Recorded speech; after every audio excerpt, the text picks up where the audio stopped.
দক্ষিণ দিনাজপুর জেলার লোকসভা নির্বাচনের নির্ঘণ্ট বেজে উঠেছে। ইতিমধ্যেই দক্ষিণ দিনাজপুর জেলার বালুরঘাট ৬ নম্বর লোকসভা কেন্দ্রের বিজেপি ও তৃণমূল প্রার্থীর নাম ও ঘোষণা হয়েছে। বিজেপি থেকে প্রার্থী হয়েছেন বিজেপির রাজ্য সভাপতি ডক্টর সুকান্ত মজুমদার। অন্যদিকে কলকাতার ব্রিগেড জনগর্জন সভার মঞ্চ থেকে অভিষেক বন্দ্যোপাধ্যায় রাজ্যের ক্রেতা সুরক্ষা দপ্তরের মন্ত্রী বিপ্লব মিত্রর নাম প্রার্থী হিসেবেও ঘোষণা করেন।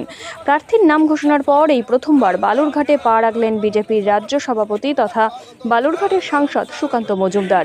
ট্রেন থেকে নামার পরই জেলা বিজেপির তরফ থেকে উষ্ণ অভ্যর্থনা জানানো হয় সুকান্ত মজুমদারকে।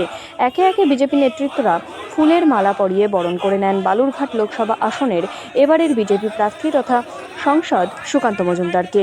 এই লোকসভার মানুষের কাছে আসতে পেরে আবার নিজের ঘরে ফেরার যে আনন্দ প্রত্যেকটি মানুষেরই থাকে, সেই আনন্দকে উপভোগ করছি এবং মানুষের প্রতি বিশ্বাস আছে, নিজের কাজের প্রতি বিশ্বাস আছে। মানুষ যেভাবে আশীর্বাদ দিয়ে পাঠিয়েছিল গতবার, আবার আগামী এবার ২৪ সালে বালুরঘাটের মতো প্রান্তিক স্টেশন থেকে কোনো এত ভালো ট্রেন চলবে যে ট্রেনে আমি চড়ে এলাম, বিপদ টাইমে ট্রেন ঢুকে যাচ্ছে, আমরা কোনো ভাবিনি।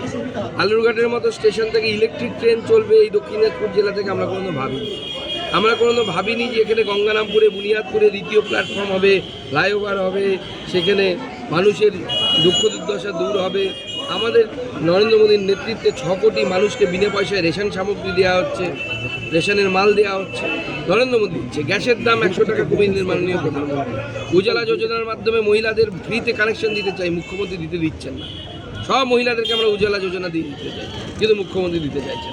কাকুর অবস্থা খারাপ, এখন ভাইপোর কথা ভাবো।